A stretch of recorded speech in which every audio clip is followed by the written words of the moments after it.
Hello everyone, my name is Samar Soni. Today I am going to give a presentation on diet. मैं तो नहीं दिख रहा ना, मैं नहीं दिख रहा ना। भाई ये क्यों दिखता हूँ कि नहीं? तो सबसे पहले डाइट का फुल फॉर्म होता है डायोड फॉर अल्टरनेटिंग करंट। दिखाना मत गिर जाएगा।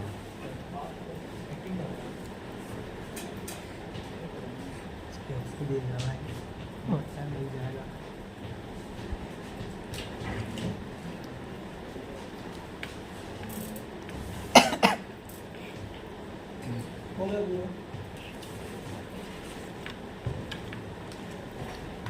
अब ये क्या डायट होता है जो है बाई डायरेक्शनल सेमीकंडक्टर स्विच है, ठीक है, जो कि एसी की फॉरवर्ड साइकिल और रिवर्स साइकिल दोनों के लिए काम करता है। मतलब डीसी के लिए काम करता है या नहीं? देख डीसी के लिए अपने पास पहले से पीएन जंक्शन डायोड था, वो अब इसका अपडेटेड फॉर्म है डायोड, जो कि एसी साइकिल के लिए मेनली अपन यूज करते हैं। तो इसका पहला सबसे बड़ा यूज होता है मतलब डायोड को करता है या नहीं जलाने करता? नहीं तू आगे बढ़ बढ़।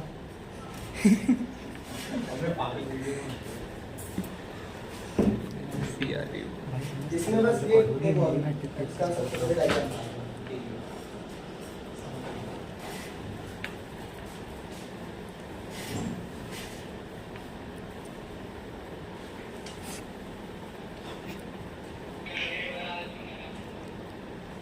कितने बजे की ट्रेन है? 2 बजे।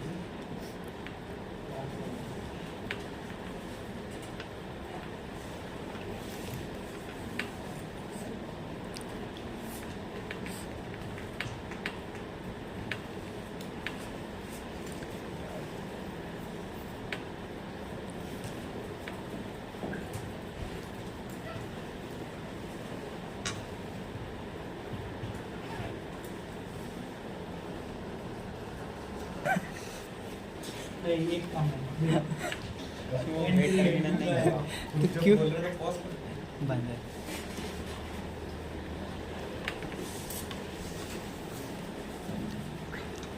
बंद नहीं किया। N1 है और ये जो सबसे पहले एक टर्मिनल होता है, इसमें 2 टर्मिनल डिवाइस है। NT1 ये P1 लेयर से भी कनेक्टेड है और ये N1 से भी कनेक्टेड है। इसमें टोटल मेन 3 लेयर्स होती हैं, P1, N2 एंड P2, ठीक है। ठीक है। और इन तीनों का डोपिंग लेवल है जो वो सेम रहता है। अब अपन को डायोड को क्या दोनों डायरेक्शन में काम करवाना था, तो उसके लिए अपन ने एक एंट्री लेयर को रखा है यहाँ पे, इसके ऊपर सुपर इम्पोज है, ठीक है, थोड़े से जाके एरिया में, और एक यहाँ पे एनिमल लेयर को रखा है। ये जो बीच में जो ये लगा है मेटल टाइप, इसको बोलते हैं ohmic contact for super impose मतलब क्या होता है? सुपर इम्पोज, यानी कि ये जो पहले तो एक लेयर थी, इसके ऊपर अपन ने इसको लगाया है लेयर, ठीक है। इसका मतलब टच नहीं हो रही थी, लेकिन वो उसके ऊपर है और जो फिगर में है, ठीक है। अब ये जो टर्मिनल है ये P से भी कनेक्टेड है और N से भी कनेक्टेड है। सेम यहाँ पे ये जो N2 टर्मिनल है वो N3 से भी कनेक्टेड है और P2 से भी कनेक्टेड है, ठीक है। ये हो गया इसका रिप्रेजेंटेशन। अब नेक्स्ट अपन बढ़ते हैं इसके कंस्ट्रक्शन पर।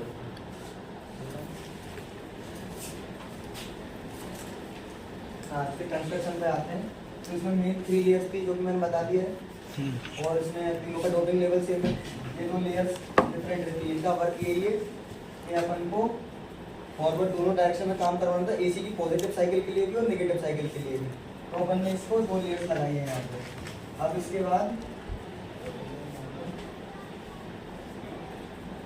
हाँ, अब ये जो टर्मिनल्स हैं अपने, जो दोनों मेन टर्मिनल्स हैं, इनके बाद जो लेयर्स हैं वो कॉम्बिनेशन में रहती है पॉजिटिव और नेगेटिव के, जो कि कंस्ट्रक्शन में अपन को दिख रहा है और फिगर में भी सेम है, ठीक है। इसके बाद अब है लेयर्स, ये तो होगी कंस्ट्रक्शन की बात। अब इसके बाद आते हैं अपन इसके सिंबल पे। इसमें कोई किसी को पूछना है? नहीं। वो मतलब जैसे अपन ने उसको ऐसे रखा है N3 को P2 पे कि वो मतलब टच नहीं कर रही है। हाँ, बस आपस में टच नहीं करती। तो फिर वहाँ पे मतलब जैसे करंट को नहीं होगा ना। वो अभी आगे पर अरे मतलब जैसा जैसा अभी ट्रैक का कॉन्सेप्ट था, ठीक है, कि वहाँ पे एक लेयर थी, तो जिस तरह से इधर अगर अपन नेगेटिव करते थे तो ये ऑफ हो जाती थी ये लेयर, मतलब ये वर्किंग लेयर नहीं रहती थी, तब ये वाली लेयर काम करेगी इस केस में, ठीक है। वो मतलब मेन जब जो वर्किंग में काम आती है ना, वो 4 लेयर्स काम आती है एक टाइम पे, ठीक है। अब इसका सिंबल देखते हैं।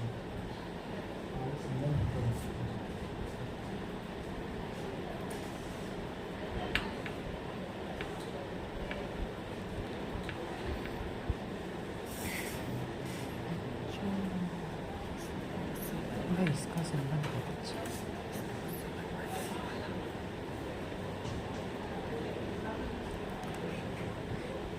मीटर में तो कुछ भी नहीं है फिर अब इसमें मीटर में तो कुछ भी नहीं NT1 और है NT2 बहुत ये आसान दोनों का है मतलब है मेन टर्मिनल बस 1 इसका जुड़ने और में मेन टॉपिक टर्मिनल बता 2। रहा हूँ। ये दो पीएन जंक्शन डायोड लगे हैं, ठीक है, और पैरेलल है, दोनों पैरेलल में कनेक्टेड है और अपोजिट है एक दूसरे के, जिससे कि दोनों डायरेक्शन में करंट फ्लो हो सके। तो ये हो गया इसका सिंबल का काम। वो ऊपर काय की है थी ओमे ये है ओमिक कांटेक्ट मेटल की लेयर होती है, इसका काम रहता है कि कांटेक्ट अच्छे से बना देते हैं जिससे कि करंट फ्लो हो जाए, ठीक है। अगर और दूसरी लेयर लगाएं तो मेटल के अलावा और कोई लेयर लगाएंगे तो फिर करंट फ्लो नहीं होता है। नहीं होता। मतलब कोई भी मेटल की लगा हाँ, कोई भी मेटल और सबसे ज़्यादा कौन सा मेटल का यूज़ करते हैं इसमें? वो इसमें कोई सा भी मेटल का जो कंडक्टिंग मेटल जितना अच्छा रहता है ना उतना अच्छा काम आती है। तो जनरली कौन सा होता है?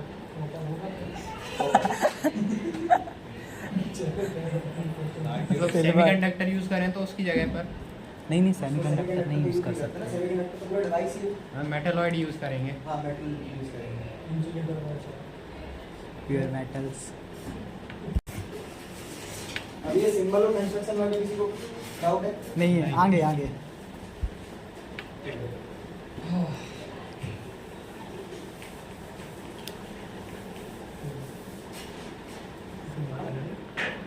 अब कंस्ट्रक्शन के बाद आते हैं अपन इसकी वर्किंग पे, ठीक है। इसमें वर्किंग में अपन को दो केस देखने को मिलेंगे। एक में अपन MT1 है जो इसको अपन पॉजिटिव रखेंगे, यानी मोर पॉजिटिव रखेंगे रिस्पेक्ट टू MT2। ऐसा नहीं है कि इसको अपन पॉजिटिव किसी बैटरी से कनेक्ट कर रहे हैं इसको नेगेटिव रख रहे हैं, और वो इसकी रिस्पेक्ट में हायर पोटेंशियल पे रहेगा MT1। ये केस रहेगा फर्स्ट।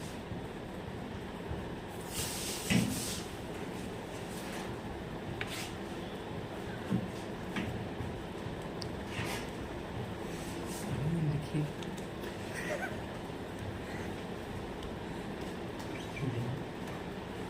लिख क्यों रहा है यार इतना एकदम से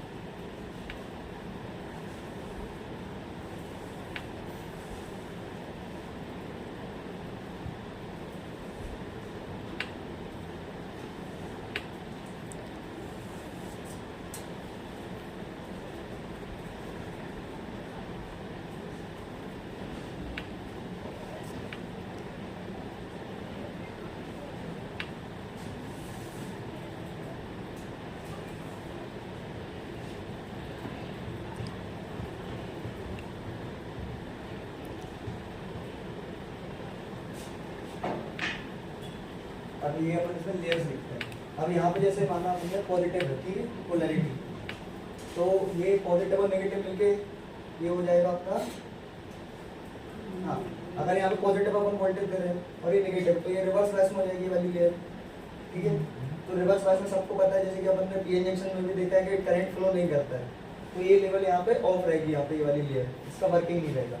तो अपनी लेयर जो वर्क करेंगी वो होंगी P1 लेयर, उसके बाद N2 लेयर, P2 उसके बाद P2 और लास्ट में N3 वर्क करेगी। अब यहाँ पे पॉजिटिव है, यहाँ पे नेगेटिव है, तो इसमें करंट का डायरेक्शन कैसा रहेगा अपन को अब ये पता करना है। समझ वो P2 है कौन सा? नीचे नीचे नीचे वाला ये P3 लिखा है मैंने।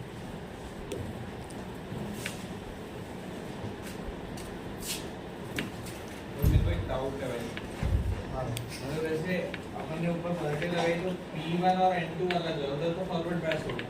ये वाला पॉजिटिव है। हाँ, तो P1 और N2 का J1 अपना फॉरवर्ड बैच हो गया। अभी वो बताना मुझे कौन सा पॉजिटिव है। अभी बस ये समझो कि ये लेयर हाँ, ऑफ वो off होगी, है, ठीक। ठीक है, वो समझ में आ गया ना। अब देखो यहाँ पे 3 जंक्शंस बनेंगे, तो अपन को मेन पता करना है। ये देखो ये वाला जंक्शन यहाँ पे पॉजिटिव है, यहाँ पे N टाइप है, N टाइप में इलेक्ट्रॉन्स रहते हैं, P टाइप में होल्स रहते हैं। तो ये जंक्शन किस में हुआ है, यहाँ पे जब पॉजिटिव वोल्टेज अप्लाई करेंगे, फॉरवर्ड जंक्शन ये वाला फॉरवर्ड जंक्शन बायस अपना फॉरवर्ड बायस। तो यहाँ पे डिप्लीशन लेयर कैसी बनेगी,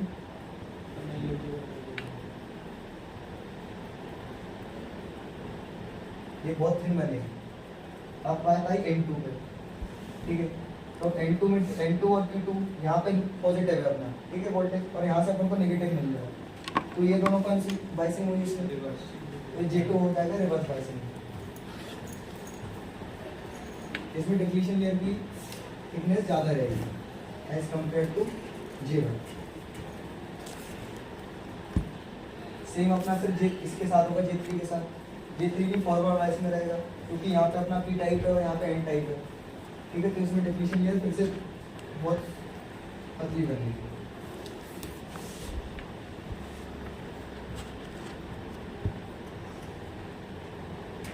अब अपन करंट यहाँ से एक चलाएंगे करंट को, ठीक है। यहाँ पे अभी तक डाउट है किसी को कुछ? तो इसमें आप देखो उनको वी आई कैरेक्टरिस्टिक भी देखनी पड़ेगी कि कैसे कैसे होगा, तो उसका ग्राफ बना लेते हैं।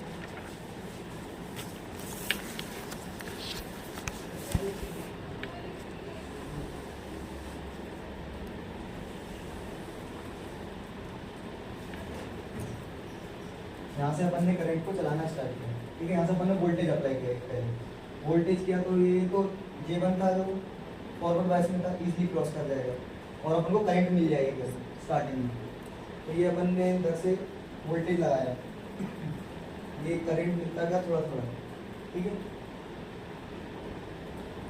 अब बात यहाँ तक पहुँच गए अपन। अब आइए अपनी J2 पे बात।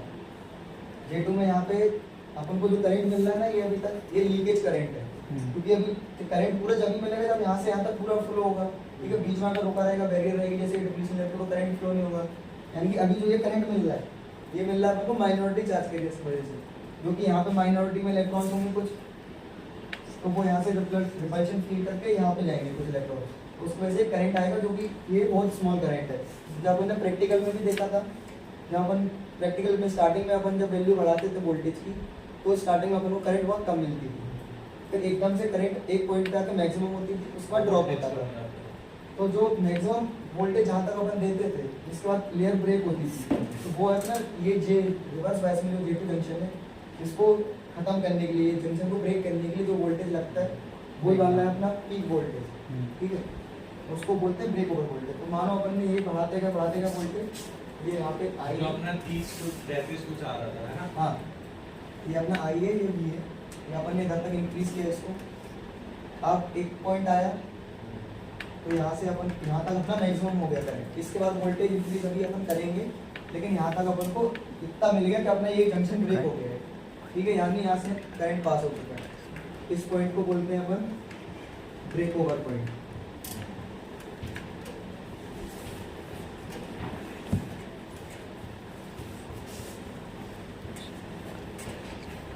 इसको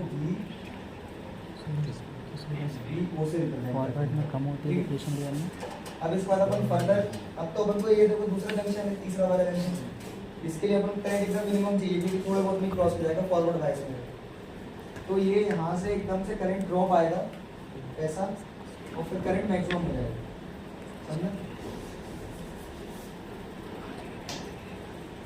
करंट का तो वोल्टेज ड्रॉप हुआ ना, ये वोल्टेज यहाँ तक ड्रॉप आया। फिर इसके बाद अपन ने एक्सपेरिमेंट देखा कि करंट अब इजीली फ्लो हो रहा है, तो अब क्या ये जंक्शन ब्रेक हो चुका है। इसके बाद हम मेजॉरिटी चार्ज के वेव भी पार्टिसिपेट करेंगे उसको फ्लो कराने के लिए, ठीक है। और जंक्शन ब्रेक होता है, ये सबको पता है कैसे होता है। यहाँ से अपने कुछ इलेक्ट्रॉन्स यहाँ पे जाएंगे, यहाँ पे जो सिलिकॉन बैठा है बीच में, उसके बाद 4 एटम है सिलिकॉन के पास आउटर मोस्ट लेयर में। तो ये वाले इलेक्ट्रॉन्स अपन जैसे जैसे वोल्टेज बढ़ाएंगे, इनकी काइनेटिक एनर्जी बढ़ेगी, ये जाके यहाँ पे कोलाइड करेंगे इनके साथ। तो ये इसको यहाँ से रिप्लेस कर देंगे, तो यहाँ पे इलेक्ट्रॉन मिल जाएगा अपन को, यहाँ पे होल जनरेट हो जाएगा। ऐसे ये सारे अपन कोलाइड करेंगे तो बहुत सारे इलेक्ट्रॉन होल्स का जनरेट होंगे, डिप्लीशन ये लेयर खत्म हो जाएगी और करंट फ्लो होना चालू हो जाएगा, ठीक है। तो इसमें यहाँ तक M2 तक करंट आ जाएगा, ये अपना फिर मेजर करंट आने लगता है। तो ये अपना हुई फॉरवर्ड वाली कंडीशन, यानी कि पॉजिटिव हाफ साइकिल के लिए हो गया है।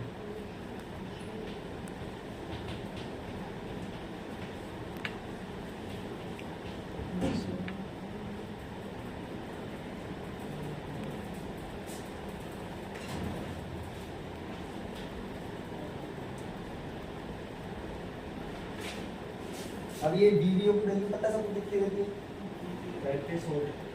प्रैक्टिस अपना एक फिक्स था अपनी किट में, इसकी जनरली लाई करती है वैल्यू 30 वोल्ट से लेके 40 वोल्ट के बीच में। ये वाला रीजन ब्रेक हो जाता है डायरेक्ट, ठीक है।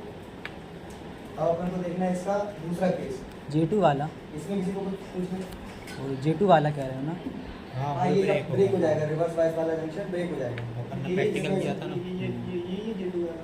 डायरेक्ट, हाँ एक डायरेक्ट। टाइम पे वो गिर ब्रेक जाता है यहाँ तक potential। आके जिस J2 point ब्रेक पे हो गिरता गया, है वो हैवी। ठीक है। इसके बाद एकदम से ड्रॉप आ गया, क्योंकि अपन को फिर बहुत मिनिमम वोल्टेज चाहिए था। और वो ड्रॉप क्यों आता है? क्योंकि इसके अंदर हीट पैदा हो जाती है, हीट पैदा होने के रेजिस्टेंस बढ़ता है, रेजिस्टेंस बढ़ेगा तो वोल्टेज में ड्रॉप आएगा, ठीक है।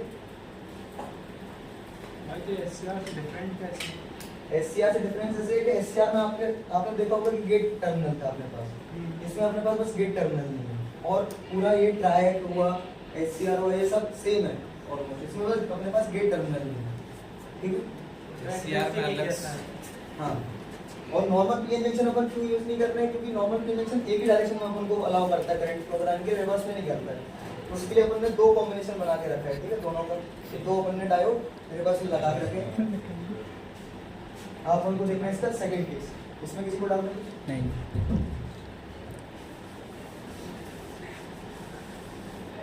4-10 प्रेजेंटेशन देने दो फिर।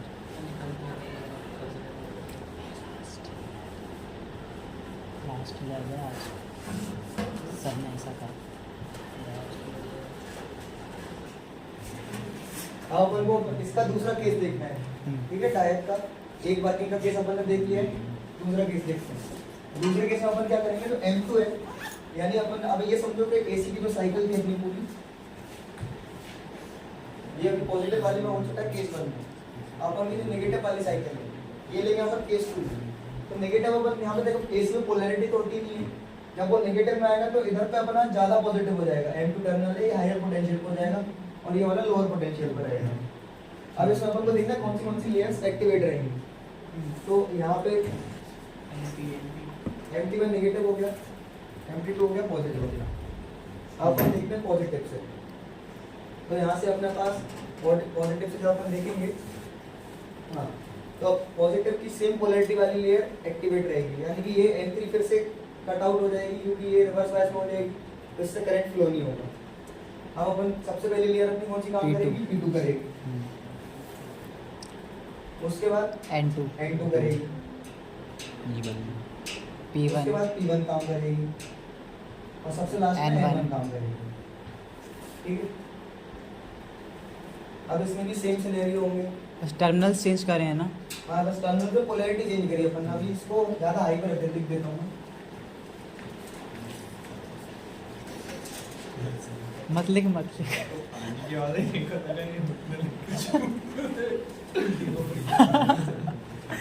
भाई आगे अब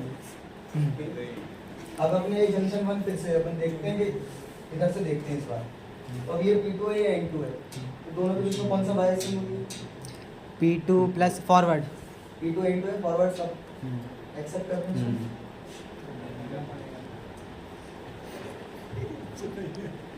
अब ये N2 है और फिर से P1 है, रिवर्स पॉजिटिव है, यहाँ पे नेगेटिव है, रिवर्स बायस होगी, फिर फॉरवर्ड। अब ये P1 N1 फिर से Forward, फॉरवर्ड forward। बायस होगा। यहाँ तो संजय निकल ये कंडीशन बताई कि जब ये तीनों कंडीशन होगी तभी जाके करंट फ्लो होगा। तो यहाँ पे फिर से सेम हो गया। अपन ने बस 2 बल्ट था, क्योंकि अपन को दोनों डायरेक्शन में चाहिए था, इसलिए 2 डायोड लगाया था, 2 केस बन गए इसमें सीधे। अब करंट इसमें से हम रिवर्स बायस का देखते हैं। अब यहाँ से करंट अपन ने वोल्टेज इंक्रीज किया फिर धीरे-धीरे, ठीक है। P2 N2 इजीली क्रॉस कर जाएगा।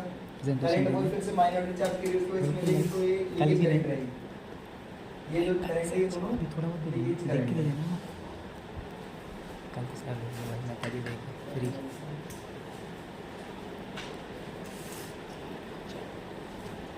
और जब तक ये लीकेज करंट फ्लो करेगी तब तक डायोड कौन सी स्टेट में रहेगा? ब्लॉकिंग स्टेट में, ठीक है।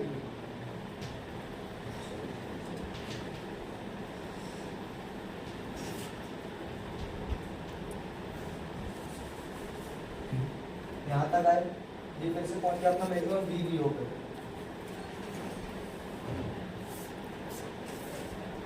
इसके बाद सडनली फिर से करंट ड्रॉप आएगा एकदम से। ये ड्रॉप आया, यानी कि अपन अब ड्रॉप कब आएगा? जब अपन का ये N2 जंक्शन क्रॉस हो जाएगा। अपन ने वोल्टेज इंक्रीज किया, यहाँ तक पहुँच गए। अब अपन को सीधा बहुत कम वोल्टेज में काम हो जाएगा, फिर से हीट जनरेट होगी, उसको ऐसे वोल्टेज में ड्रॉप आ गया और फिर ये करंट एकदम से मैक्सिमम हो गया। तो ये अपना रिवर्स बायस की कंडीशन, जो मतलब नेगेटिव साइकिल की कंडीशन है ये वाली।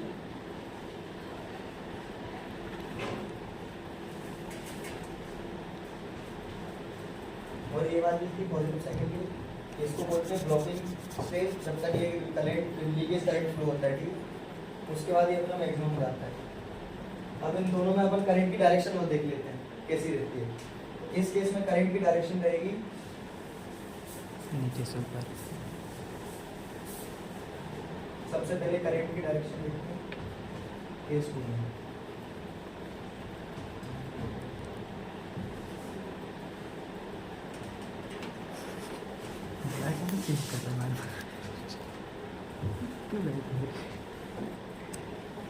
सबसे पहले अपन करंट MP2 पे आएगा,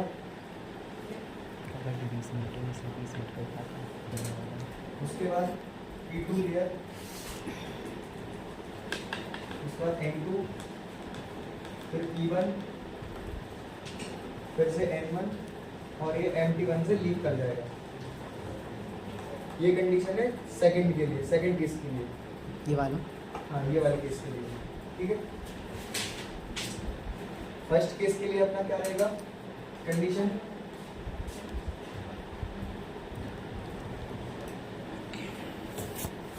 इसमें MT1 पहले आ जाएगा सेकंड केस में। हाँ, इसमें MT1 से स्टार्ट हो गया। हम लेयर सबको पता किसी वाली कौन सी एक्टिविटी थी? पहले एक्टिविटी थी P1 N2 P2 N3। P1 N2 P2 and N3। तो करंट का डायरेक्शन भी सिमिलर रहेगा ऐसा। P1 सबसे पहले इधर से करंट स्टार्ट करेगा, एंटर करेगा अपने सर्किट में, मतलब इसमें बोलते हैं डायग में। फिर ये जाएगा P1 पे, उसके बाद जाएगा ये N2 पे, उसके बाद P2 पे, उसके बाद N3 एंड देन MT1 से ये लीक कर जाएगा, MT2 से लीक करेगा करंट। इसका क्लियर है? इसके बाद किसी को कोई डाउट पूछना? इसकी फोटो ग्रुप पे भेज देना। ये दोनों किसी को डाउट आएगा कि वीडियो दोनों के इसमें सेम रहता है डिफरेंट रहता है? हाँ, मेरे को है कौन सा डाउट? ये। ये डाउट है। तो ये ऑलमोस्ट सेम रहता है। इसकी एक इक्वेशन थी, वो मैं बता देता हूँ कि कितना डिफर करता है। अब मान इसको अपन VBO1 बोल देते हैं, इसको VBO2 बोल देते हैं, ठीक है। तो इसके बीच में रिलेशन रहती है कि VBO1 इक्वल रहता है VBO2 के, उसमें से माइनस करते हैं अपन 0.0.1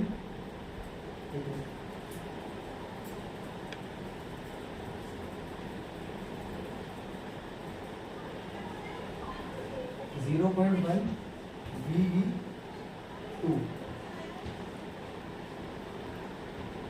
ये इसके बीच में रिलेशन रहता है। VB0 का रहता है, मतलब बहुत कम फर्क समझ सकते हो आप, इतना भी माइनस हो रहा है इसमें से, मतलब ये थोड़ा सा कम रहता है, इसमें जल्दी मिल जाता है रिवर्स के लिए। लेकिन अपन ने अपनी लैब में प्रैक्टिकल किया था, तो अपन को फॉरवर्ड का अकेला करना है अपने सिलेबस में। जैसे अपना VBO1 है, ठीक है? हाँ, VBO1 है, ठीक है, तो फिर VBO2 अपना 0.9 हो जाएगा। तो फिर वो इक्वेशन एक बार चेक करना, सही दिखेगी। ये देख दोनों की VB01, ठीक है, इसका VB02, यानी दोनों इक्वल रहेंगे ऑलमोस्ट। अब इसमें डिफरेंस कितने का आएगा? बस ये थोड़ा सा कम रहेगा, कितने से 0.1 से। तो वहाँ VB01 आएगा ना। हाँ, वो सेम नहीं होगा तो वो समग्र, वो सेम नहीं हो सकता ना। VB02 और दोनों सेम कैसे हो तो सकते फिर हैं? वो नेगेटिव से लेगी ना। इसका मतलब 0.1% बस कम होगा। ये सेम तो फिर VB02 VB0 एक 1 होगा। अरे लोग एक एक्सपेरिमेंटल वैल्यू होती है। VB01 अपना 3 है, ठीक। 4 कर देते हैं, हाँ, 4 कर लिए। तो VB02 कितना होगा अपना 3.9। ये 4 रहेगा, ठीक है, माइनस करेंगे। अब 0.9 ये एक चीज तो देखना जरा, फिर 02 लेंगे या 01 लेंगे, कुछ अंतर नहीं पड़ना है अपन को, वैल्यू अपनी सेम है ऑलमोस्ट। अब अपन को ये तो फाइंड ही करना है, ये अपन को फाइंड करना है ना कितना रहेगा हाँ, तो डिफरेंस। 0.1 तो इसमें से अपन, ये अपन को पता है ये 4 है, इसमें से अपन 0.1 into 4 इसको ही माइनस करेंगे, ये पॉइंट लगाए, तो ये हो जाएगा 4 माइनस 0.4 माइनस करेंगे तो ऑलमोस्ट 3.6 के लगभग हो जाएगी, ऑलमोस्ट इक्वल रहते हैं, समझ? वोल्ट में काम करेगा। रिलेशन लिख रहा हूँ देखो।